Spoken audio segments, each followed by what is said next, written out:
Coaches, what's going on? It's Coach Ian Tatum here, back with a Tatum Clinic Series video. And today I have a very special guest, Coach Chip Seagle.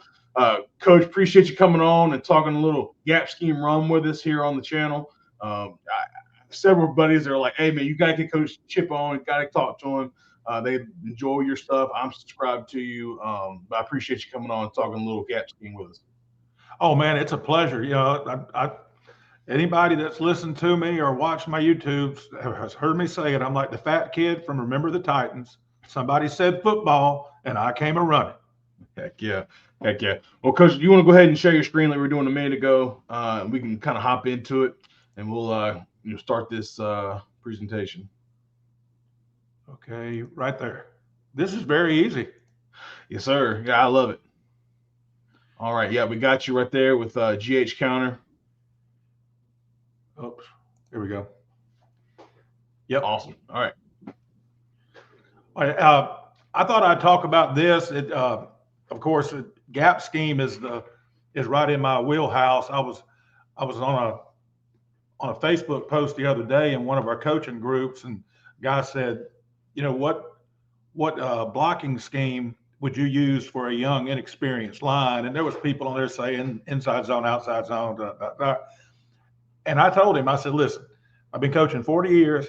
I've run every blocking scheme imaginable, starting with the old veer blocking it by the numbers, 1, 2, 3.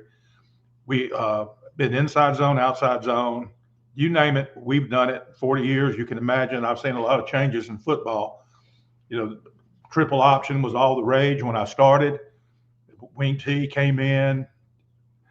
Of course, the air raid revolution and all that. I've seen it all. And there's nothing wrong. There's no such thing as a bad scheme. I mean, there are bad schemes, but not bad schemes that people are using. They're all good. There are such thing as bad fits. And what I mean by that, I don't mean like linebacker fits.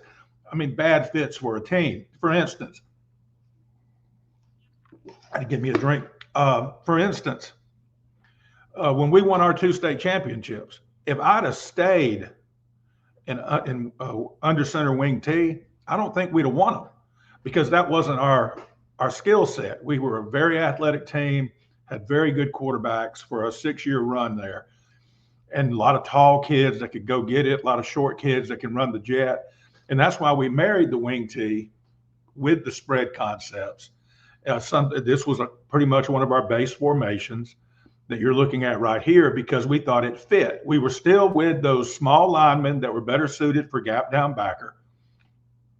Our kids went both ways, which is perfect for gap down backer because you can get it done in 15, 20 minutes of ID time. And it's just hard to teach combo double teams that you have to have in zone and you do with the gap on down or the gap on double, the traditional A gap power type blocking. And there's nothing wrong with that. But when you're talking about 15, 20 minutes of ID time and then 10 minutes, maybe 15 of inside run, it's difficult to get the reps in. So I'm not a gap down backer guy because I just think it's the end all be all. I'm a gap down backer guy because even though in those 40 years, I did coach at big 6As, 2,000 kids, 1,500 kids, and I coached at small schools. Well, the last 15 years of my career, I was at a small school. And this became our go-to.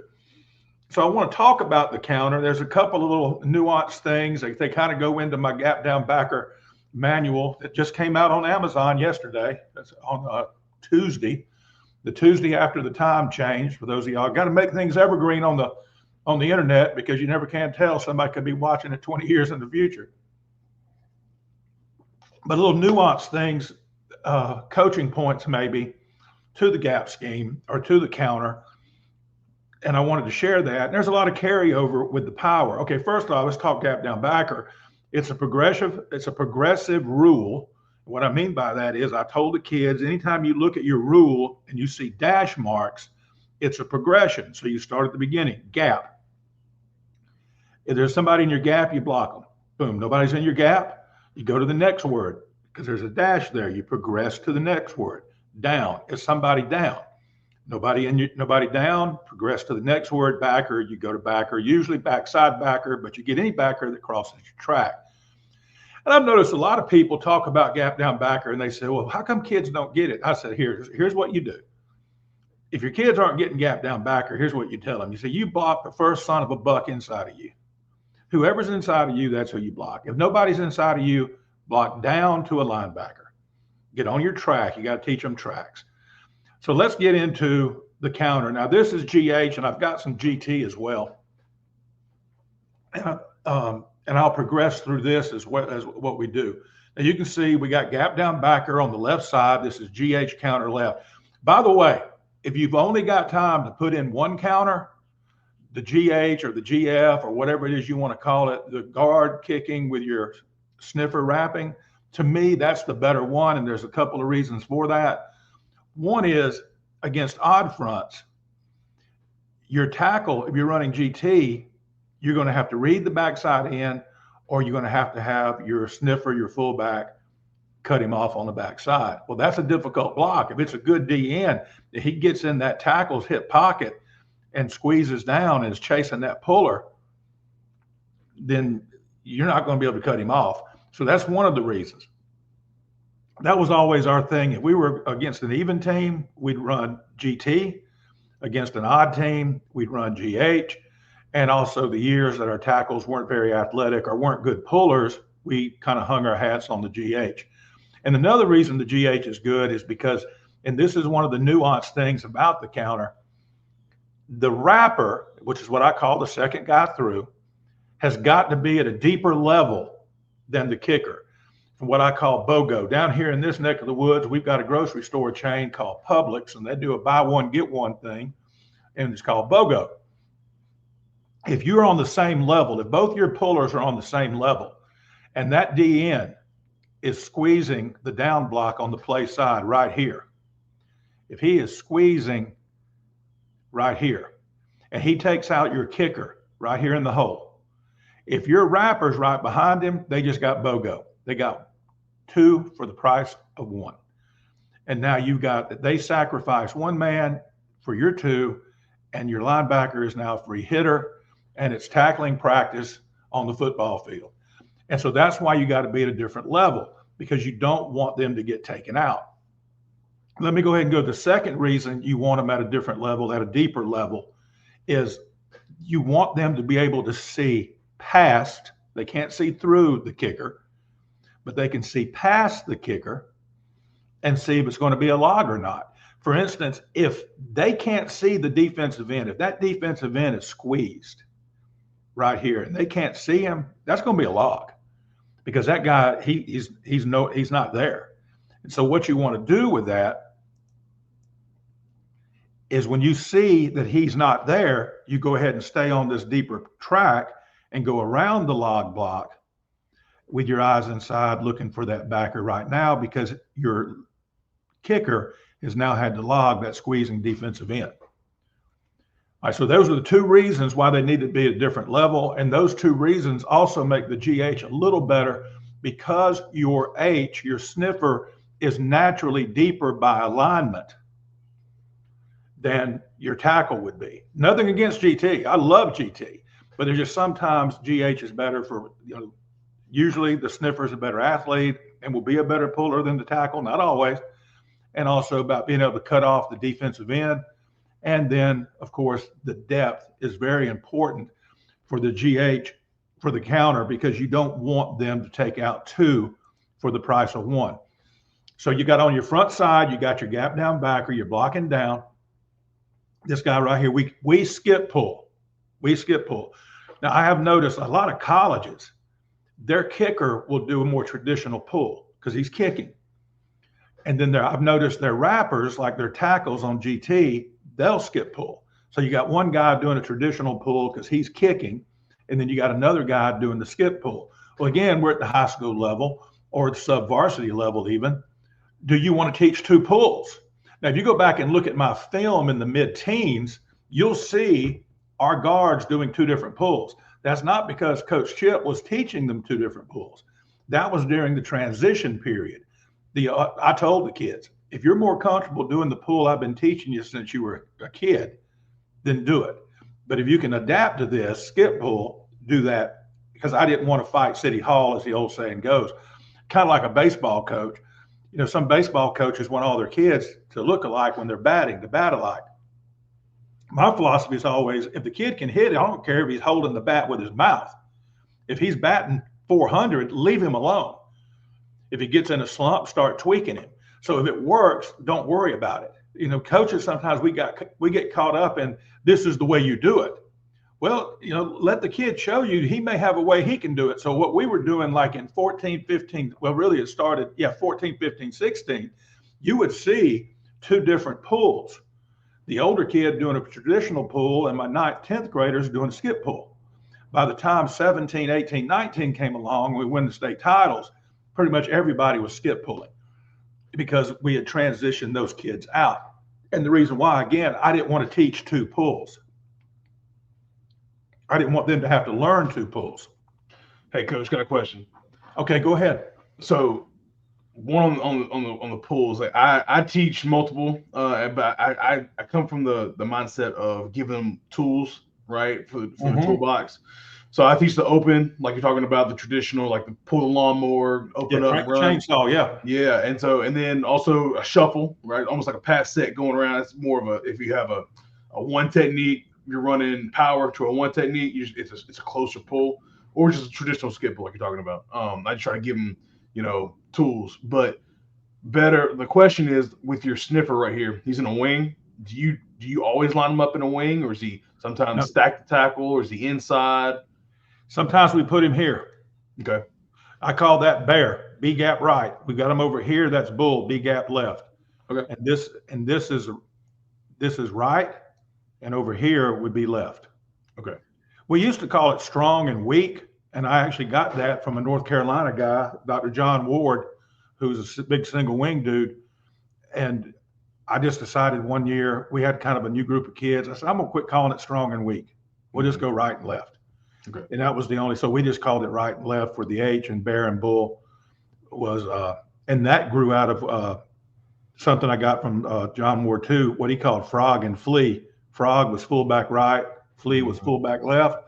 Well, when we stopped calling them, when we went to gun and didn't have an F anymore, a fullback, we just had the H. So I said, okay. And we just went B gap right, B gap left. So we do put him in there. And now on the pull for the H, I didn't get into a bunch of technique on that. Mm-hmm. When they were here, you can see some of our kids would like shuffle, looking for the opening and go. When they were out here, you would see them turn and go and come right through here. And what you were talking about, toolbox, mine really wasn't a toolbox. I said, hey, you do this. And if it didn't work, then I'd show them a better way to do it. Yeah. If what they did worked, there's this natural pulling, them just getting there work for them, hands off. You know what is Adam Smith, the great economist, said, laissez-faire, hands off. So I was laissez-faire about the H's technique if he was getting the job done. Mm-hmm. And so sometimes you would see the same kid. One time he's in bear and he shuffles looking for the opening. And then when he's in right, he would just turn and go looking for the opening and coming right off there. Which brings me, did I answer your question okay, Coach Tatum? Yes, sir. Yes, sir. Thank you. Which brings me to the rump line. And I don't have my rump line diagram on this presentation here. Those down blocks create what we call a rump line. It's a line of butts.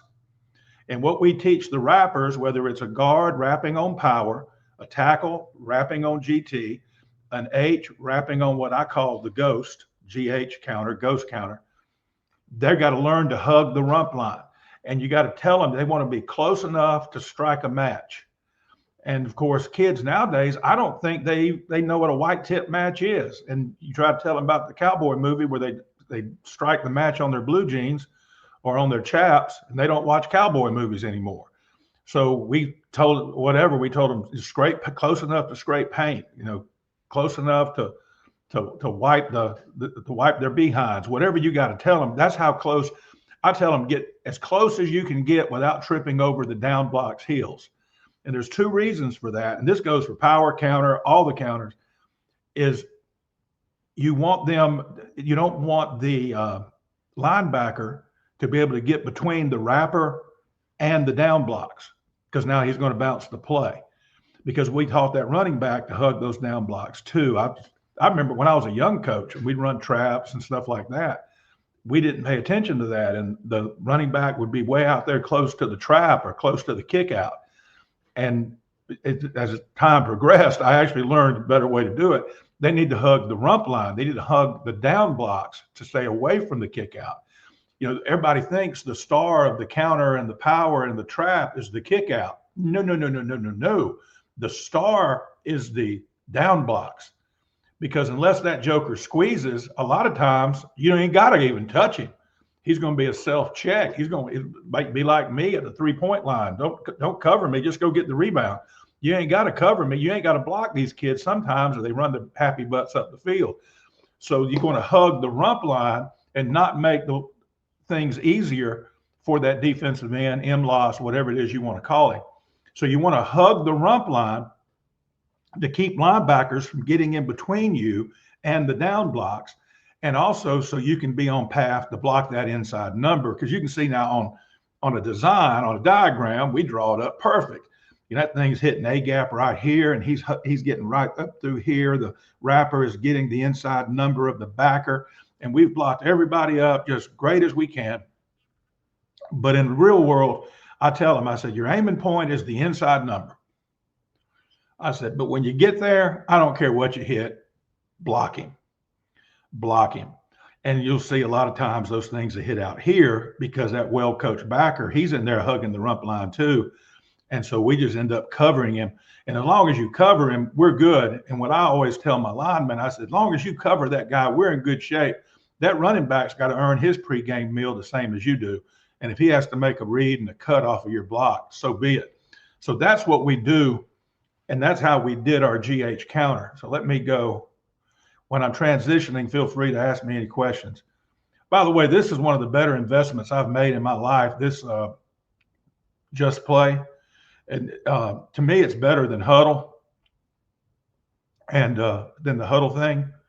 It costs a little bit, but it's only once a year, so it's not that big a deal. Yeah, I've been looking into different, like whether it be Just Play or First Down Playbooks or Pro Quick Draw. I'm looking into something for my own personal use. So I know people that have used Just Play and they love it. They love it. Oh yeah, I love it. It's well, you know, I had to learn it, and it's what you are comfortable with. But I was at a clinic this past weekend, and the guy was using the Huddle, and I just noticed. I said, you know, mine is I think mine's better. That's what I think. All right, here is, now this is something I love. And if you go back and look at Michigan toward the last, when they were on that 3-year run where they went to the Final Four for 3 years and eventually won it under Harbaugh, Sharon Moore's offense was just unbelievable. Great at gap scheme. They would pull their center a lot. Now, and that's difficult because most high school coaches, just like me, you're looking for the best snapper, and hopefully you can teach them how to block. And I survived years with little bitty centers that could just get in people's way, but they put the snap on the money, and that's great. But against an underfront, I would like pulling the center, so you got that great angle right there from the play side guard, and it's a little shorter kick. Now, if you got one, but I will say this, in 40 years of coaching, and of course we didn't pull centers the first 20 years I was in 40 years of coaching, really 20, I had 3 that could pull.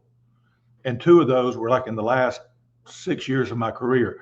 They're just not centers that can pull are like the golden unicorn. You just don't find many of them. But you can see the blocking is the same as the odd front right here, the building your wall, your down blocks right here. He's going to pull, kick, and your wrapper's the same. And I like being able to do that because look at the angles on the backside. They're made in heaven. All you got to do is just wall the 3 tech off, wall the 5 technique off, and then you got numbers over here on the back side. And so the CH counter is something that people can do when you have the center that can pull, because those defensive guys are going to give you techniques to make life difficult. And so that's why we started toying with that idea. And like I said, it's predicated on, do you have a kid? And if you've got a kid like your third guard, if he can snap, or you can teach him to snap. That is a great center to have if you're going to run gap scheme, because you can pull your center, because that's a tough block of him having to go all the way back to that 3-tech. Now, if you've got a center that can go flat and get him, then you're in good shape, and you just keep pulling your guard. And we did it that way for years. There's nothing against doing the GH or the GT, but again, that 3-tech is pretty good. That's a difficult block for that center to get flat. Now, let's see. I want to show you a GT, and then I'll show you some film. I also want to show you, all right, here it is against an even. And under front right here, and this is a CT, but you'll get the idea what I'm talking about. And so now this is where you've got to teach that tackle. And this is another reason that I fell in love with the skip pull. I was having trouble back when we were under center and we were doing traditional pulls before we went to skip pull. We would get trouble, like I tell you, surviving with that little bitty center.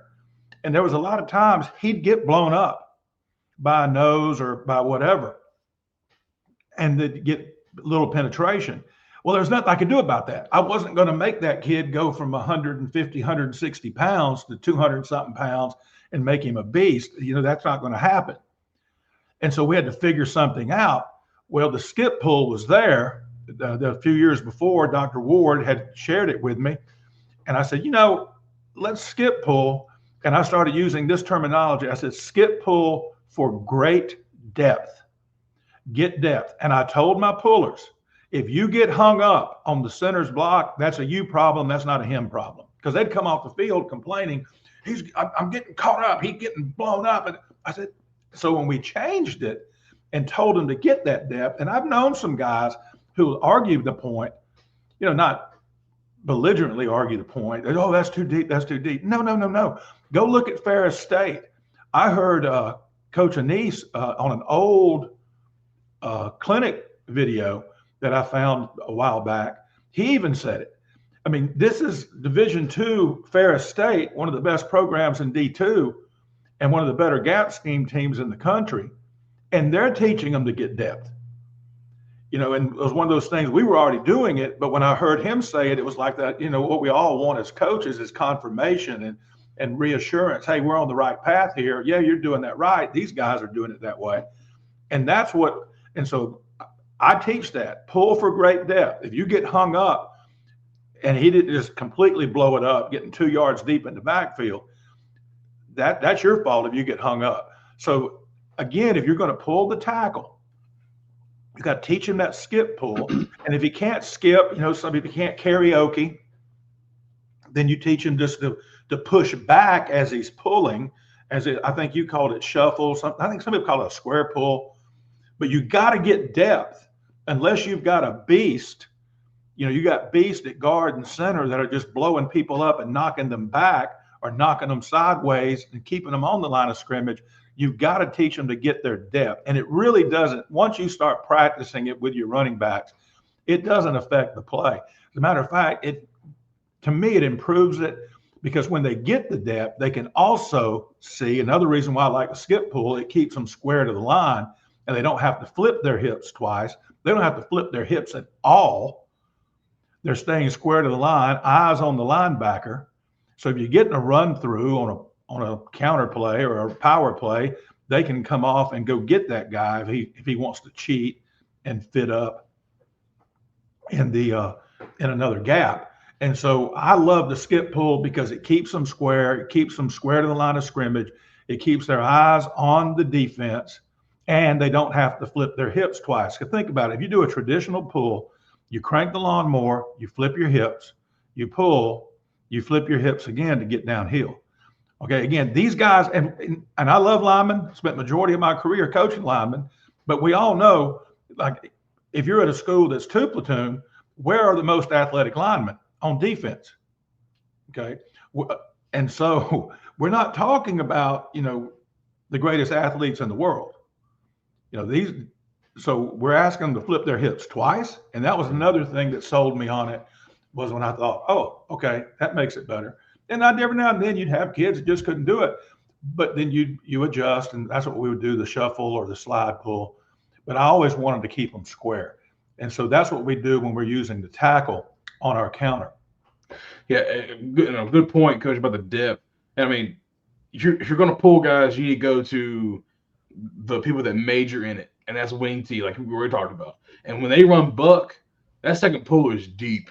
And so why would I not do what they're already doing? They've already perfected the technique. Oh yeah, when we did our buck drill, we would have the cone set up, and the front side guard, the front side puller's cone was about a foot behind the tackle. The backside guy's cone was about 2 feet. Mm-hmm. And sometimes I'd do it a whole yard deeper because I love to over exaggerate in my drills. Oh yeah. You know, I use this analogy a lot. Back in the day when we were running triple, we were having an issue with our pitch man getting too close to the quarterback. And this is where I learned this, and I use it for linemen now too. I use it for all kind of, and I said, screw it. I said, hey, and I hollered the kid's name. I said, get 8 yards from him, because we couldn't get 4. I said, get 8 yards from him. Well, one of the other coaches said, Coach, that's too far for the pitch. I said, hell, he ain't never going to get there. Yeah. I said, you told him 4, and he's up there almost in the quarterback's back pocket. So let's tell him 8 and see if we get our 4. I do the same thing with the splits. Same thing with splits. Like if you want him in a 3 and a 3.5, tell him 4. Get out there, get wide. It's easier to tell them what's going to get them there than it is to teach them what an actual foot is. Oh yeah. Yeah. You say, okay, if that's a foot to you, give me 2. Yeah. You don't tell them that. You say, okay, give me 2 then. Mm-hmm. And you have to change the way you think. And I've always said it's easier for a coach to adjust than for a kid to adjust. For sure. And so we've done that. And then, maybe the next year or 2 years later, you got a different group of kids and you got to adjust again. You may get a bunch of kids that are really smart and very literal. And if you tell them 1, they're going to give you 1, mm-hmm. a legit 1. And I quit giving the distances. I used to if I can get my foot between your feet, we're good. If I want, because I wear a size 13. So I'd walk up and put my foot in there. And so I kept doing that. And eventually they could visualize, all right, that's Coach Chip's foot. Okay. And he put a foot between my feet and his feet. And that's whatever it takes. I kind of learned that from an old youth director that used to have the pizza night and all that. And I said, man, when I was growing up, we didn't do this. He goes, well, whatever it takes. If it takes pizza to get them in church, I'll do it. Whatever it takes to get them where they need to be, do it. If you got to give them pizza to get them in church, give them pizza. And if you got to tell them more than what you want, hey, going back to that, when we were under center wing T, my fullback on the waggle was always 10 or 12 yards down the field. Eventually, we told him, don't cross the line of scrimmage. Guess what we got? We got a 4 or 5 yard flat route. Yeah. Because in his mind, he's doing it right. Mm-hmm. And sometimes he started on the line of scrimmage, but he started drifting. And sure enough, there he was where he needed to be, 4 or 5 yards. You got to adjust with the kids, where they are. Yeah. Let me show you this one. And this has become very popular, I think, because of out at USC, they've been doing it. Lincoln Riley did it in Oklahoma too. You can only do it against an under front and an odd front. But we called it fan. I was talking to a coach this past weekend. He calls it lock. And what we would do, you'd lock your play side tackle on the DN. And it is nasty against an under front. And so you get a down block here, but you're getting, instead of getting a kick out, you're getting a turnout or a fan here. And when the call is made, both your pullers must know that they are now wrappers. And so you're turning your counter into a super counter without bringing anybody else to the party. You've now got 2 wrappers. And you're still going to get both backers. And of course, we use the RPO to keep this guy accountable. And we're faking jet on this diagram. But if you can't do the RPO, then don't use the jet. Just leave him out here and let him fake a bubble, and that'll occupy this backer. These backers, outside backers, are the poison for counters. And we don't account for them enough because we can't block them. And then when you as a coach, you call the play wrong or design it wrong and don't account for this cat and do a bubble or an RPO or have somebody assigned to block him, and everybody's whining about the line. Y'all got to block. Y'all got to block. Well, they blocked every swinging pecker in the box and done their job. And this cat here fell in because we've got bad play design. We didn't account for this guy. They got too many guys for us to block when he's able to bump in. That's why we put this in on the backside when we went under center, because we'd run jet. They would either bump him down to here, bump the whole linebacking crew here, or bring him in. Well, that doesn't affect the jet because he's way back here, but it affects our counter off the jet. And so because he can't do it, so we started using this on the backside to hold this guy and keep him, make him guard grass so we could hit that off tackle play. And that's what we did right there. What else do you want, Coach? I'll give it to you. Now I was going to ask you what other variations you had off of counter, because I know Lincoln Riley, they call it crab. Really good stuff. Love it. Is that his call, crab? I think it's crab. That's what I've heard it. I mean, it might be somebody just trying to be cool, but that's what I think I've heard that. But hey, I always ask people, what's your call for that? I love hearing calls. And me too. The best thing for calls or tags that I have found are when you let the kids come up with it. Mm-hmm. And we would do that a lot and let the kids come up with the calls because they're going to remember that. Like if you have to, like what we used to do on the power against against a bare front or a tight front, if that tackle couldn't cut off that backside DN or the 3 tech or the 4I, we made a taco call, TACO, tackle around center. Mm-hmm. And then that told the guard, instead of wrapping, he's going to turn out on that DN. And you're going to wrap your tackle like a dart, and he'll become your wrapper on power. And then so when we started making other calls, I said, what do y'all think? And they would come up with calls like burrito that go along with taco. I came up with taco, and they'd come up with burrito. And by the way, anything you can do associated with food mm-hmm.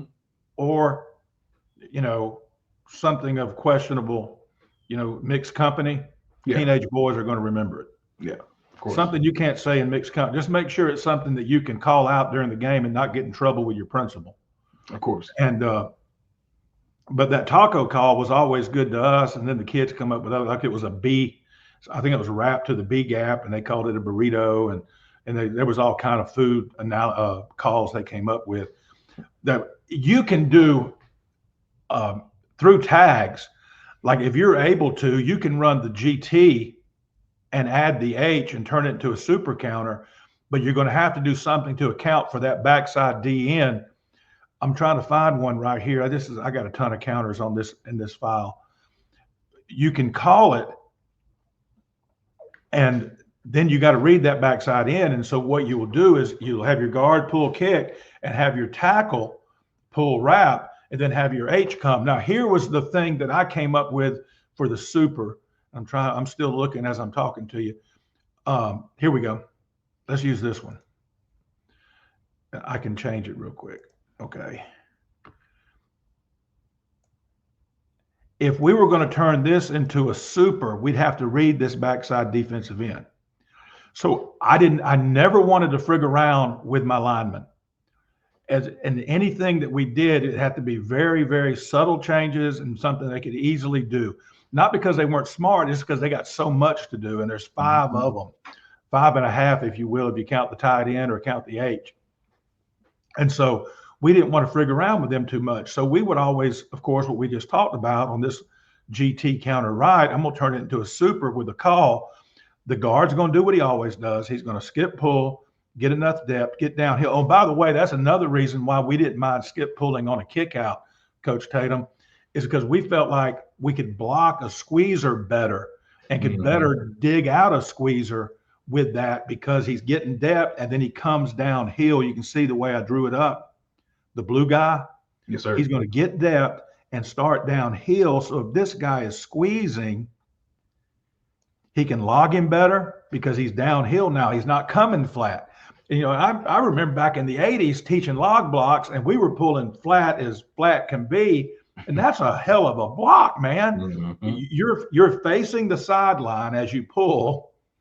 You hit the guy, and then you're working your hips outside to where now your butt's facing the sideline. That's tough sledding.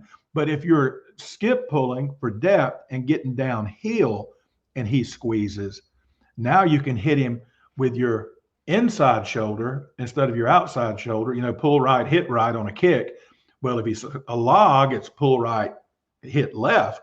And now you're facing the defense and you can swing that hip out. They swing your hips out and pin his butt inside. That's another plus of the skip pull for depth for the kicker. It gets him downhill, making the log block easier. All right, back to this.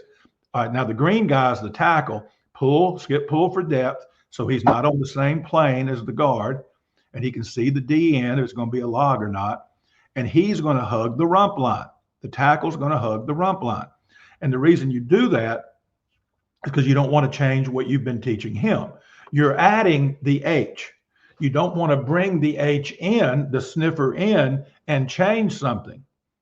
So you make the call, whatever it is your tag is, and he's going to pull flat, but you got to make sure he's a little deeper than the tackle for the same reason we talked about.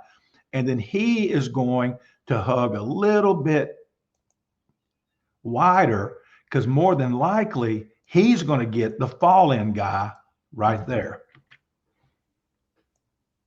This guy falling in. Mm-hmm. So we didn't want to change what the tackle was doing, but we wanted to make it a super. We've already said now we're going to account for him with a read with the quarterback. So we're going to pull him a little deeper, and he's looking right here for the opening. He sees his tackle hugging the rump line, and then he inserts in the funnel that was created by the down blocks and the kick out. There's a funnel there. And I've got diagrams for that. It's pretty cool. That's something else I got from Dr. Ward back around 2010, 2011. And I always did it, but I never used that term funnel. And he said, look, it looks like a funnel. And the kids got it right away. And so we kept it, been using it now for about 15 years. But that's how we would add a way to add the super aspect to it, add another blocker just by tagging it. Whatever it is you want to tag it, something to do with the H or whatever it is you call him, and he gets involved, but you're not frigging around with your linemen. Their stuff stays the same. You want to see some video? I'd love to, Coach. Yeah, and one of my favorite things to say is same as. Like this play is the same as another one. Like we don't change the offensive line. Those guys, like you said, they have too much to think about already. I don't want them thinking. I want them to run off and block somebody. So yeah, keep it same as. And no two better words have ever been written or said for an offensive line coach and an offensive lineman than same as. Yes. And the one I used to say a lot was just like. This is just like. Yeah, exactly. So, yeah. And that's what I remember years ago. I was working with a guy, and he said, "Hey, can we do this?" I said, "Listen, let me tell you something, dude." I said, "I don't give a crap what you do in the backfield, as long as you don't frig around with the linemen." Because those guys in the backfield have a chance to touch the football, they're going to figure the crap out. Yeah. They got a chance to score a touchdown. So they're going to figure it out. All right, this is a GH. And again, if y'all use, whoever's watching this, if you're using different terminology, you call him a Y, you call him an F, you call him an H. I got a buddy who's won a bunch of state championships in Alabama. He calls this guy the plug. The reason why is he hates the term sniffer. And I said, dude, you think plug is better than sniffer? I said, okay, whatever. So, and I just always called him a sniffer, and everybody knows what you're talking about when you call him that. Because you got the quit sharing and then share again because you're on different tabs. Oh, that's right. Oh, yeah. Okay, let's go back to here. Thank you. Yes, sir. Present, stop screen, present, share screen. Boom. Yes, you sir. see it now? Yes, sir. You got it. Awesome. I love that view too. Oh man, listen. I used to say forever the end zone shot was the best shot, but that Jones shot overhead, man. Oh yeah. That's like playing Madden or something. Yes, sir. All right, here we go. We got a GH. These guys are too tight. You're gonna get your down blocks, and this is your kicker. Right here, and then here's your wrapper. All right, now this kicker, look, notice the depth right now between these two. Another reason why I love the H. Another reason why, if I'm pulling another lineman, I want that skip pull for depth. But you got this cat right here. He's going to be on this level right here. And he can also see the end man on the line of scrimmage. Is he squeezing or is he running upfield? He can see that. So he knows right now, am I going to go outside the guard's block because he's logging, or am I going to go down the rump line because he's kicking? The depth matters. And when I first learned this about 15, 20 years ago, ever since then, it's almost like an OCD thing for me. When I see somebody draw up a play and they're just drawing up the straight lines, it drives me crazy. I don't say anything. I'm not that guy. But in my head, I freely admit it, it drives me insane when they draw up a trap or a kick and it's a flat line. And I said, first off, I learned this teaching driver's ed. There are no 90-degree angles in nature. Man creates 90-degree angles usually on paper or on a computer screen. When you're driving your car, you don't turn like that. You turn like this. There's no 90-degree angles in life, man. So in nature. So I can't stand it when I see them just draw straight lines. And again, I don't say anything because I don't want to be that guy, but I go ahead and confess I am that guy. But so here we go. Right now, this kid right here needs to get downhill. He needs to get downhill as well. Right there. So now he can kick if he runs upfield, or he can log if that guy squeezes. And note, this is XFL. These are professionals, and these linebackers aren't squeezing. That just shows you something right there. Even at the upper levels of football, when you bring a linebacker down on the line, he's not going to be as good as, say, one of these guys with their hands down when it comes to things like squeezing. I mean, this is like made in heaven right here. Watch what happens. There you go. They hit pull left, hit left. Look where his helmet is, right there. He's going to strike with this shoulder right here. All right, now the wrapper is coming downhill. Look how close he is to the down block. And he's going to attack aiming point inside shoulder. Right there, and that thing hits right there in the A gap. Look at that. Son, if that don't light your fire, your wood's wet. That's good stuff right there, cuz.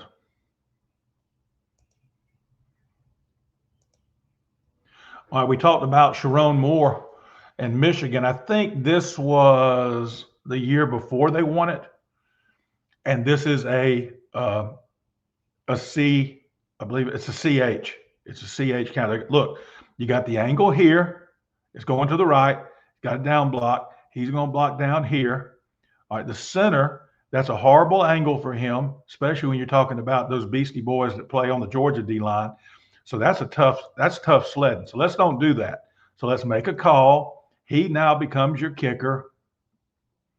And your H, I think Michigan called him wise. He's going to pull and wrap to backer. And you're going to have two good angles here on the backside. You don't have to worry so much about gap hinge because you got great angles. You know, you're going to turn out on the 3, you're going to turn out on the 5, and you got a good football play.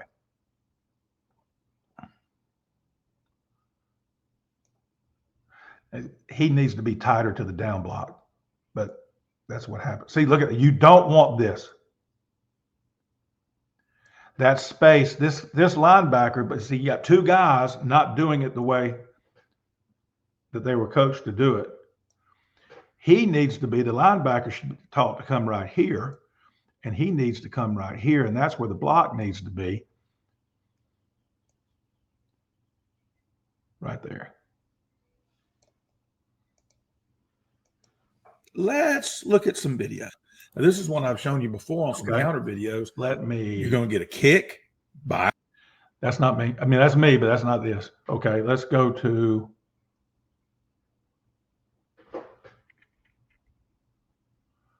Right here, going to stop sharing. I'm going to go here. Let's go.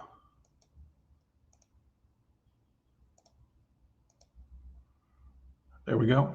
I go back to share again. Present. Share screen. I've just learned how to do this on my thing too, so I'm getting better at it. Can you see? Yes, sir. We got it. Yeah, we got it. Yeah. Okay. Oh, now this is us right before we transition to the skip pull. You can see my big my big old sophomore guard. He ended up going to Troy, playing 3-tech at Troy, and he's going to pull kick. And you see my H. We were still using a tight end at that time. At sometimes my H is going to pull wrap, and this is, like I said, this is 2015, maybe. See, look at they're at a different level, just because he was lined up deeper, and that's one of the things we taught and we stressed from the jump. And that kid came up the field, and his wrap turned into a kick. Now, we teach eyes inside on that wrap because we feel like their body position, if they stay tight with eyes inside, if they get a fall in and it turns into a kick, their body position, because they're inside, they can turn out on a guy like that. Or if it's an outside linebacker falling in, even though we teach eyes inside, we know, like against the 3-3 stack on a counter, it's usually going to get that outside stack backer because we're going to get the mic with the tackles down block. And so against a 3-3 stack, and that's something we go that week. We know we're seeing a 3-3 stack, but we tell them still stay tight to the rump line. And when you see that guy falling in, all you got to do is just go out to get him, and the play is going to hit inside. And that's why we do it that way. But we still teach eyes inside, eyes inside, eyes inside. I wish that I had $1 for every time I said eyes inside in my career. All right, now you see, you asked about that earlier. The play before, we were in a wing position.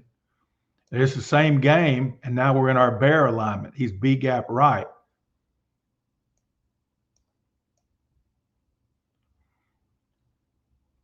See, he came up. He shouldn't have come up.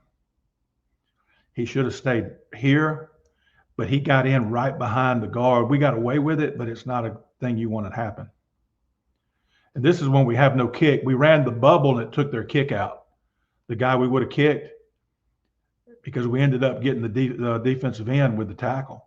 So now we got 2 wrappers coming through there. So that's a pretty good football play. Here's another bear. Now, he does a good job keeping his depth, but he doesn't turn up.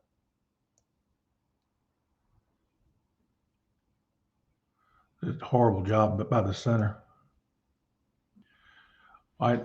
Now, this was late when we were doing a lot more 2x2. When I say late, I mean later toward the end of my career when we didn't really have H's either. We had a bunch of good-sized linemen and a bunch of fleet-footed jitterbugs playing in the slots. And we ran a lot of 2x2. This is pure GT counter. And you're going to watch, get the depth so he can see, are we going to kick or are we going to log? So he's a little bit deeper, and he doesn't even wait. He sees that kid run upfield. He knows he's downhill now. He's got a kick coming. Whoops. All right, watch. He had 2 guys coming up right here. I have preached this for over 20 years on traps, powers, counters. It doesn't matter. Anything outside the kick. Now, obviously, if he's outside the kick up the field, that's different. Anything outside the kick like this is irrelevant. If that kid can be outside the kick and fall back in and make the tackle, we're just going to tip our hat to him and say, dude, you're a baller. You know, and it's not going to happen. And so what we would do, we just told them, they said, listen, you're kicking the first thing you see and anything outside. So look here, you got 1, 2, 3 guys outside the kick. We don't have to worry about them because we're running the ball right here. So we're going to get 1 kick, and then he's going to get the wrap right there. Stay tight, a little bit tighter. See, now he has, because he was so wide, he had to do that to come back inside. Stay tight, eyes inside, and you get that scraping guy right there. Okay, there's nobody there, you keep going. But he got too wide and then had to flip his hips and redirect, and you don't want that.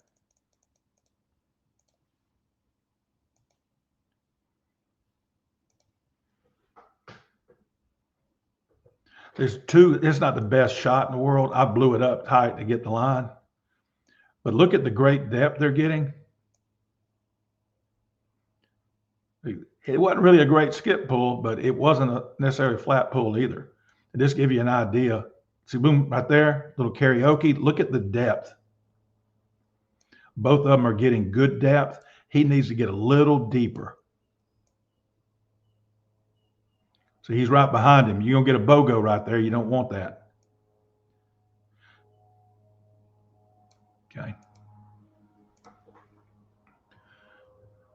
All right, this one's going to get an end zone shot too. Great job by the tackle, and you'll see it on the end zone shot.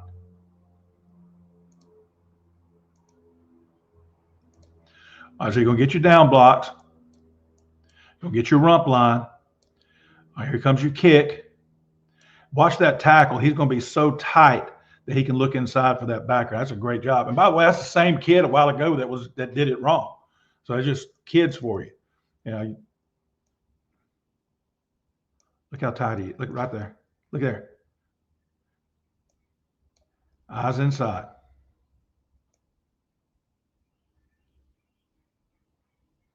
And that's what you want right there. You want to be tight to that joker. Cockeyed running back bouncing that thing.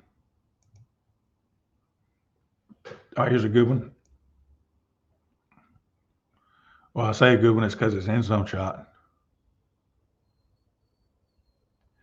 Now, right here, he ends up kicking a guy that's not even in the screen because this kid here has squeezed it down so much. And he becomes the guy he's going to wrap to.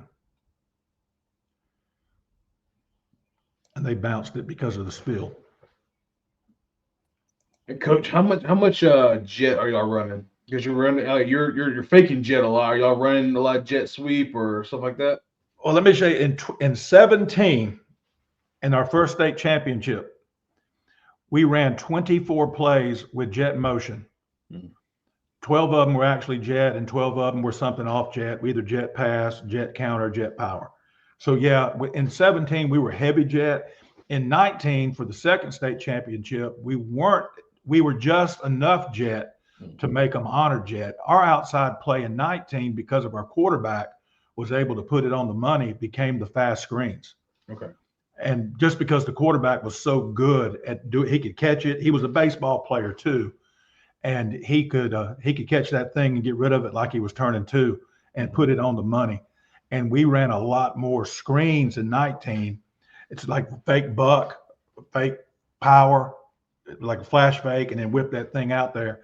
And that became our outside. But in 16, 17, 18, we were heavy jet.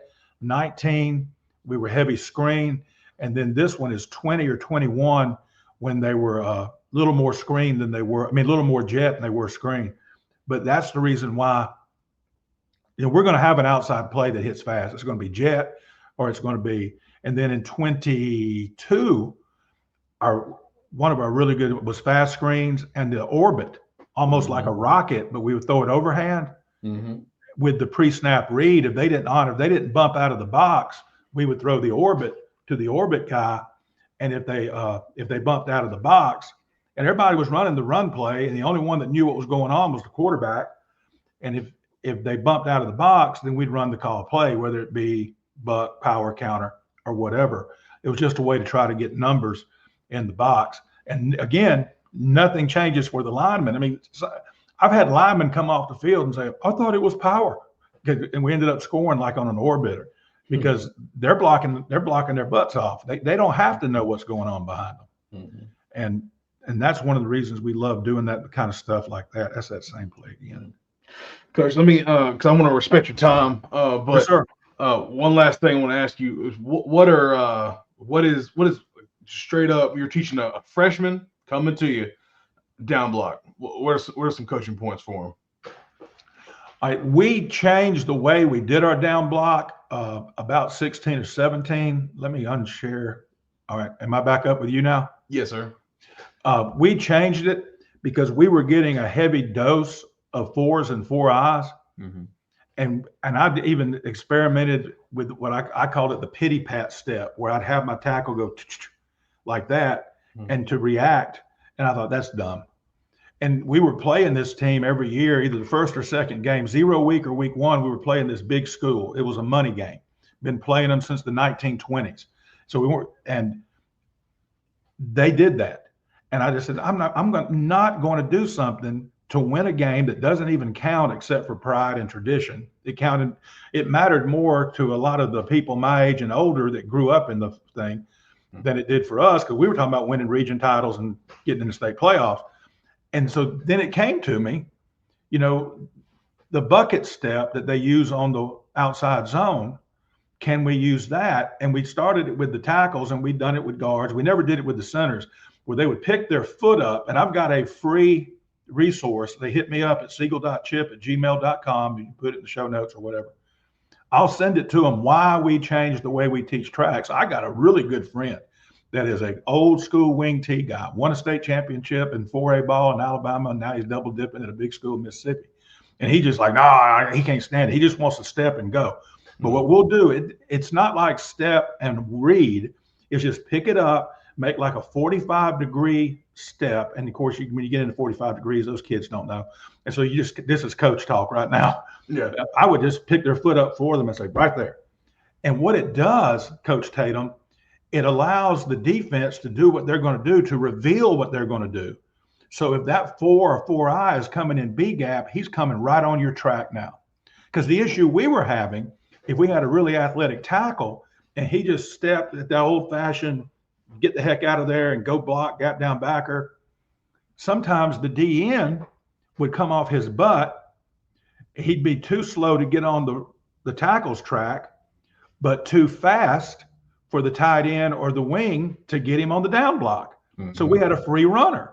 So what we did, we taught them to pick it up and put it down. And what it did, it slightly turned their hips to where their hips now are parallel to their track, not parallel to the line, but parallel to their track. And if that guy slanted, now they've got that angle and they've already got their hips turned where they can now drive that guy down. The other unforeseen plus that came from it is sometimes you'll pick up a play side or a middle backer who's on a blitz or a fast plug insert, because now you're seeing it happen. You're not beating that linebacker across the hole because you're just hauling butt getting out of there. So picking that foot up and turning it at slight angle, you're from here, you go boom, you're not gaining ground, but you're gaining an angle, which is, I know that's zone talk, and that really helped us. And I told guys, I said, if you can get away with doing it the old way, there's no problem with that. And I've even had kids where you'd see my guard doing the traditional way and my tackle doing that bucket step, for lack of a better word. We called it a position step, and just pick it up and put it down. And you're not waiting to see what they do. It's not like I'm going to wait and react. You're going, but you're just taking that position step to get you on your track and allowing the defense to do what the defense is going to do and reveal to you, is the linebacker coming? Is the DN slanting inside? And if the DN, for instance, if I take the bucket and go, and the DN comes straight ahead, he's a 4-tech. Well, the tight end, if we're running buck, or the wing back, if we're running buck, it depends. He now has a chance to get him instead of him, because he took the step too. Mm-hmm. And now he can get him, and you don't have that DN coming between your two down blocks because they're taking the traditional route. Another plus is, when you play teams, and we had one team that always did this to us, and it was tough because they were in our region. They knew we were gap down backer. They knew we were going to buck, we were going to power, we were going to counter. And so they would try to read hats and not just attack and penetrate. And so we would go flying across their face. Or you'd have a tackle doing the traditional down block. He might fly across the kid's face, and then that kid would fit up right behind him. Well, by taking that step, we can see that he's trying to read hats. He's reading my guard. And now I took that step, and now I can get him. And that's why we started doing it. And I know that's sacrilege to a lot of gap down backer guys, but if I was coaching a youth league team, I'd probably just do traditional way and let him learn how to do that at the next level or the next level. I'm just going to teach him to block down, whatever's inside of me. If I'm coaching, and in my book, I say that. I said, if you're coaching a youth team, it depends on the football maturity of your team. Mm-hmm. There's some 12 and under teams the kids have been playing since they were 6, and they know the stuff and they can do it. But I would just, as a general rule of thumb, I would do the traditional pull with younger kids. And then when they got older, then we would teach them that, not pull, down block, the traditional down block. And then when they got older in middle school, 9th grade, teach them to take that step. Because that's when you're going to get the more exotic defenses, get the defensive coordinators. They're looking at what you do. If you're a big buck team, they're going to give you that strong side, A-gap, D lineman trying to mess with you. You don't see that as much at the lower levels. That's my thoughts on that. Of course. And last thing is kind of a little more easy. Favorite defense to run against? Well, favorite front. Let's say a favorite front to run against. And then do you prefer? We'll throw the passing guys a bone. Middle of the field open or middle of the field closed? I like middle of the field closed because I like the 3 high to go against, because there's less they can do. I think when they're too high, they can play games with you. They can do other things. They can rotate into 1 high. And I know you can rotate into 2 high too, but it's a little bit easier to spin down than it is to back up outside. Yeah. And what was the first one? I answered the second one. Favorite front to run against? A 40, an even front. I used to tell people in our coach's office, and I can say it now because I don't care. You give me a 40, you better be a lot better than me, or I'm gonna score 40. Yeah. And there are good 40 teams out there, and that gave us fits. But if I could line up against an even front, and that's why we were an odd front. The last 10, 12 years, we were an odd front because I didn't want to see an odd front. Let me tell you this. I read this in Stan Zweifel, and I'm probably butchering his name. He's like the inside zone guy. I don't even think he's coaching anymore. I think he's in administration in one of those 1 million schools they have in Minnesota and Wisconsin. You got all those schools with the hyphen. And he wrote a book on the inside zone about 20 or 30 years ago. And I bought it when we were going to zone stuff. And one of the things only thing I remember from that book, Coach Tatum, is this. He said, when they are on a shoulder, and this was NCAA, he'd done the breakdown on it and all this. In college football, when they're on a 3 tech, a 5 tech, a 1 tech, okay, there's 70% in that gap when the ball is snapped. Well, I got to thinking about it. I said, if it's that way in college, then what is it in high school? So a 3 tech in high school has got to be 80, 90% B gap player. Yeah. And I think the lower you get in the classifications, the higher that number will go up. Not that coaches at lower classifications aren't as good. They just don't have the time to do all the stuff that guys can do when they're 3 deep at defensive end. And they got 30, 40 minutes of ID time, as opposed to a guy that's got kids going both ways. He's 20 minutes of ID time. And so if they're head up, I hate head up defenders because according to him, those are 50-50 players. So you got a 2 technique. He can just be like fit up on you and just, be 2 gap you, or he can slant to the A gap, or he can slant to the B gap. You don't know what he's doing. So I got a friend that's a big even front defensive coordinator, and we've coached together several times. And I saw some film from him last year that he sent me. And I said, so what, you're just all 2s and 4s now? He said, yeah, because of you. He's an even front guy. He said, I'm going to get in 2s and 4s. I make the call, whether it's 31, 13, and they're going to slant to the technique. So he's in an even front using an odd mindset that I'm going to get head up and slant into my technique. And I said, oh, man. I need to quit sharing stuff with you evil guys on the other side of football. But even techniques are rough. That's why I love an even front, because they're going to get odd techniques. They're going to get on shoulders. And when you get on shoulders, you were revealing your intentions pre-snap. And that's an advantage for the offense. For sure. Well, Coach, I appreciate that. That was a masterclass, and I appreciate you coming on and doing that. Wealth of knowledge, and just kind of sharing it with everybody that's watching this. One thing. Yeah, go ahead. I was thinking, you asked me about the down block, and I got caught up in the steps and all that. Yeah. Basically, what we're going to do is we're going to teach that guy on a down block to get his head in front. Mm. And we tell him we want to put his ear, which would be his outside ear or his play side ear hole, on that guy's belly button, and get that outside shoulder on that guy's outside hip. We talked about pull right, hit right on a kick. Mm-hmm. Well, if you're blocking down, you want to block. If you're blocking down to the left, you want your hit with your opposite shoulder. They're opposite blocks. That's a teaching point I use. So if you're going inside, outside shoulder, you're going outside, inside shoulder. It's opposite. All right. And then when you hit them, once you hit them, you don't do this before. Never teach a kid to get position pre-contact, because that's when they're going to lose him. Hit him, collision him, contact him. And now you want to press that ear hole into his belly, and you want to start working your hips upfield, because if you lose him toward your side of the line of scrimmage, you're okay. But if you lose him over the top, he's in the hole making the play. And you start working those hips up the field. My buddy Kenny Simpson, the gun T guy, he's got a great drill talking about overdoing things, where he puts the linemen on the goal line going in, like right on the goal line going in, has them, and he does it during the off season too, has them go through their down block. And when the drill is over, when that rep is over, their butt should be facing the back of the end zone. And that very rarely is going to happen in a game, Coach Tatum. Yeah. Yeah. But again, we overdo the drill. Overdo the drill. Tell him, so he starts before the ball is snapped, he's facing the back of the end zone. When the drill is over, he should be facing the opposite way with his butt to the back of the end zone now. And you're teaching them to swing those hips and overdo that.